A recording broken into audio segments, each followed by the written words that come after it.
तो आपने कभी सोचा है कि आपके घर में दो सदस्यों की आपस में लड़ाई हो जाती है और वो एक दूसरे के ऊपर एफआईआर दर्ज कर देते हैं। फिर होता यूँ है कि आप थाने में जाते हैं और वहाँ पर करप्शन देखने को मिलता है, तो आप सोचते हैं कि सर अब मैं पक्का पुलिस ऑफिसर बन के आपके करप्शन को ख़त्म करूँगा। फिर उतने में जाते हो केस लड़ने के लिए कोर्ट में, फिर वहाँ पर देखते हो वकील साहब को, वो आपका वोकल टाइट कर देते हैं। तो आपको लगता है कि सारा जल तो इन्हीं का है, तो आप सोच लेते कि आप साला बनना तो वकील ही है। तो उतने में कोर्ट के सामने एंट्री होती है आईएएस बाबू की, तो आपको लगता है साला ये तो इनके आगे तो सब लोग पानी भरते हैं, बनना तो अब आईएएस के अलावा कुछ नहीं बचा है ज़िंदगी में। फिर घर पहुंचते हो भाई, घर पहुंचते हो तो अम्मा बीमार, अम्मा को ले जाते हो हॉस्पिटल, वहाँ पर डॉक्टर दवा कहते हैं, अम्मा ठीक हो जाती हैं। आपको लगता है भाई समाज सेवा करने के लिए इससे अच्छा तरीका कोई और नहीं। आप सोचते हैं बनना तो डॉक्टर है, ज़िंदगी में कुछ हो जाए।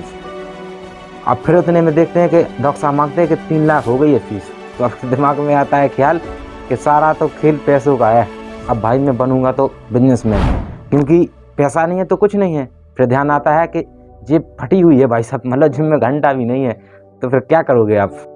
तो फिर सोचते हो कि हाँ यार बाबूजी पैसा दे देंगे और इंजीनियर साहब बन जाते हैं। आखिर क्या है करियर कन्फ्यूजन, कैसे होता है करियर कन्फ्यूजन, अगर होता भी है तो उसका सॉल्यूशन क्या है।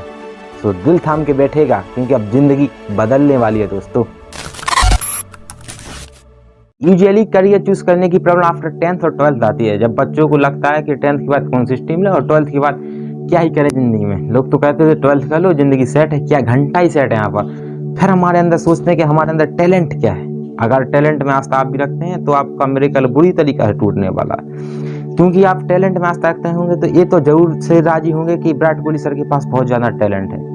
अगर रियलिटी में टैलेंट होता तो उन्हें प्रैक्टिस की आवश्यकता पड़ती नहीं पड़ती ना, हर मैच में जाते सेंचुरी मार के आते, क्योंकि उनके पास तो टैलेंट है ना, गॉड गिफ्टेड। क्या ही लोड है प्रैक्टिस की, फिर वो क्यों डेली जाके ग्राउंड में प्रैक्टिस करते होंगे हैं। अभी तक फिटनेस को मेंटेन किया हुआ है, जरूरत ही नहीं भाई, क्योंकि तुम्हारे पास तो टैलेंट है ना। चलो इसको हम दूसरे एग्जांपल से समझते हैं, जैसे कि एक लड़का एक लड़की है जो क्लास का हमेशा टॉपर रहते हैं, तो उन्हें हम क्यों नहीं नेक्स्ट ईयर का टॉपिक पहले से घोषित कर देते, नहीं करते ना। तो टैलेंट नहीं होता है, टैलेंट से कई ज्यादा गुना इंपोर्टेंट होता है रेगुलरिटी और प्रैक्टिस। क्योंकि क्या ही लोड लेना है, टैलेंट तुम्हारे पास हो या नहीं हो, हम खरीद लेंगे साला मेहनत और प्रैक्टिस की वजह से। तो उसकी लोड मत लो कि आपके पास टैलेंट नहीं है, आपके पास सब कुछ है। अगर आपके पास बिलीविंग सिस्टम, आपका दिमाग चलता है कि हम कुछ भी कर सकते हैं, तो आप रियलिटी में कुछ भी कर सकते हो भाई। तो आप ये तो समझ ही गए होंगे कि करियर चूज की प्रॉब्लम कैसे स्टार्ट होती है। अब हम समझेंगे कि ये प्रॉब्लम हमारे सामने क्यों आती है।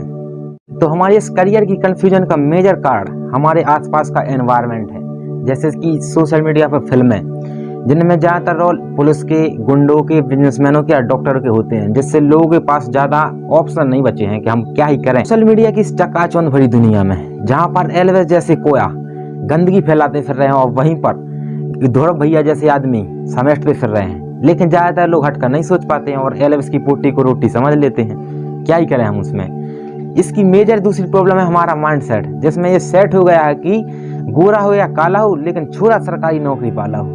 इसी में उस पूछा कर पा रहा हो सरकारी नौकरी या नहीं कर पा रहा हो, लेकिन भाई इसी आशा में लगा कि एक तो डिजाइन मैं भी करता हूँ, इसी में वो करता जा रहा है। उसको पता है कि मैं नहीं कर पाऊंगा, फिर भी करते जा रहा है भाई। तो इसे भी सुधारना पड़ेगा हमें। अब मेरा सजेशन रहेगा कि आप अपने हिसाब का करो ना, जिसमें आपका मन लगता है।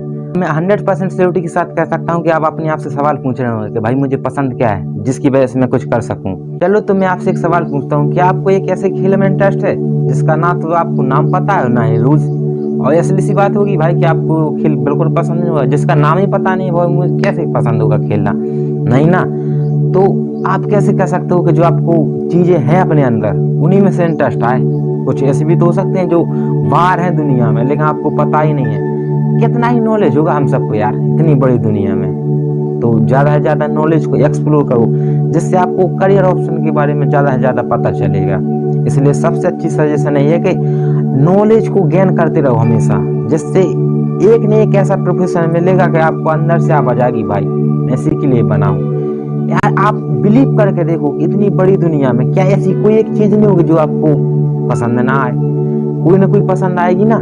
जैसे कि एक कंप्यूटर डाटा है, हम कंप्यूटर से कोई डेटा निकालते हैं तो वो वही तो लिस्ट देगा ना जो सारी सेव है उसमें। लाइक दिस, आप अपने आप से सवाल पूछोगे कि आपको क्या पसंद है, तो आपका दिमाग वही बताएगा ना जो आपको पहले से पता है। जो चीज आपको पता ही नहीं है उसके बारे में कैसे बता देगा कि उसमें भी हमारा इंटरेस्ट है।